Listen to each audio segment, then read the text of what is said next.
Alex, thank you for having me. Well, it's wonderful to have you. Welcome, welcome. Oh, wow, this is a really pretty space. Well, I'm glad you like it. Thank you. I mean, I love to design things. I mean, I've designed a whole bunch of things in this place, from the door handle, believe it or not, to the AC vents and so on. And what I find is that in the process of designing products and technologies for AI applications, if I pivot my brain into designing other things, it ends up being very helpful and very beneficial because I end up connecting the dots in different ways. And so the end result, the product, the technology ends up to be more enhancing to what is happening in AI. Now, see, this is technology. Revolutionary. The Nespresso machine is revolutionary. Take something complex, simplify it, makes it available to everybody at a price point which is affordable by everybody. And that's society's progress. I mean, that's what AI is doing, right? Right. I always take it back to the Gutenberg Bible. What did the Gutenberg Bible do 500 years ago? It basically democratized knowledge. What AI is doing is that access to information plus the ability to create. That is what's magical about AI. It's giving us the ability to create. You no longer have to be a domain expert. And everybody's going to do it differently.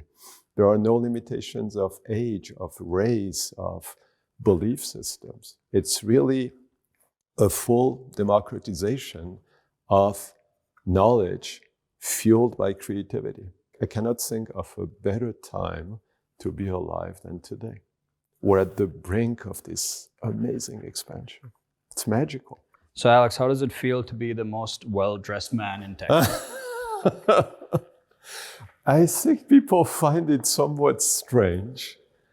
The thing is, for work, I tend to dress down. I think if people actually saw how I dress outside of work, they would say, well, this guy, is it some kind of a mad scientist thing, but with a weird dress? But I don't know, I've always liked that. I guess when you're born in Europe, everybody takes more care of the way they dress, and every country is different. So, Alex, let's start right at the beginning. Okay. You and Paul Block, out of college, Yep. and in 1998, decide to create DDN. What happened then? I was crazy. So supercomputers were starting to get deployed at massive scale in research facilities and government agencies and academia. And these supercomputers had enormous processing power, but there was no data infrastructure to really keep up with them. We set out to develop the technology that would power the supercomputers in order to enable these organizations to advance science in a variety of applications and use cases. We wrote millions of lines of code in order to address the requirements of these applications. Lofty goal, complicated journey. Clearly, today DDN plays in a variety of verticals and horizontals. What were the initial adoption industries? What did they look like? Sure. So supercomputers in government facilities were being used to advance innovation in a variety of fields and areas. Life sciences was one, medicine, drug discovery, reservoir simulation for the energy sector, oil and gas. And so naturally, as these supercomputers were getting deployed and as these agencies were using them, the industries they were serving and enabling said, well, wait a minute, why don't we utilize supercomputers to do the same work? So our market suddenly expanded from a relatively small number of government research academia facilities into a much broader set of industries. These were all domains where this type of technology was highly beneficial from a business outcome standpoint.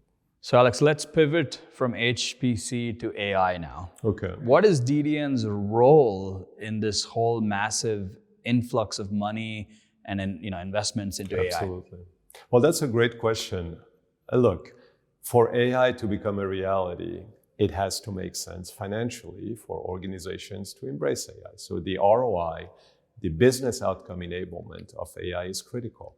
And so that's what DDN has been focused on, delivering technologies that accelerate and add value and significantly improve the ROI that organizations can get out of AI. And so you need an AI infrastructure, a data intelligence platform that gives you the ability to run these extremely complex simulations at massive scale. DDN has developed a set of technologies that are powering the large language models and GenAI and the AI frameworks and accelerating their efficiency, making them less reliant on power that is not sufficiently available, on data center space that is not sufficiently available, on GPUs that are not available. So we're accelerating this business outcome through technology that is addressing these needs above the stack. For instance, if you're a pharmaceuticals company and you want to bring a new drug to market, it's a very complex process. It requires significant amounts of data processing. That data processing is read intensive, but mostly write intensive because you're doing simulations. So you need an AI infrastructure, a data intelligence platform that gives you the ability to run these extremely complex simulations at massive scale. The underlying data intelligence platform has to be extremely fast, extremely efficient, and you need to rely on organizations who know how to deploy and optimize these types of constructs. DDN has been doing it for more than a decade, has powered hundreds of these sites, so we'll rely on DDN. So we've always set the bar very, very high. And that, combined with the fact that we started out at DDN solving massive scale dataset challenges, gave us the foundation to pivot our technology into AI. And DDN is the only company today which is solving the write at scale challenge, which applies to LLM and GenAI. Power consumption, the movement of data, the ability to support hundreds and hundreds of software suites, of AI frameworks, and make sure that each and every one of them operates at the highest level of efficiency. You need the GPU side of it, which is the processing of information, and then you need the data side of it. A massively scalable, highly efficient, very power efficient data intelligence platform. So DDN has written a few million lines of code which addresses that problem. DDN has written another few million lines of code that addresses database capabilities, the acceleration of the analytics layer above the GPU side, data orchestration. So it's the combination of the DDN technologies which addresses the requirements inside the AI factory, but also above the AI factory. Alex, I want to speak about AI helping with global challenges, Yep. real challenges, things like food security, global health, climate change. Absolutely. Where do you think AI plays there, and how long is it going to take for it to have real impact? I think we need to look at AI as an enabler to help us solve global challenges faster and hopefully better. AI is not a replacement of humans to solve these challenges. It's a tool which will give us the ability to do so faster, more cost effectively, and better, hopefully.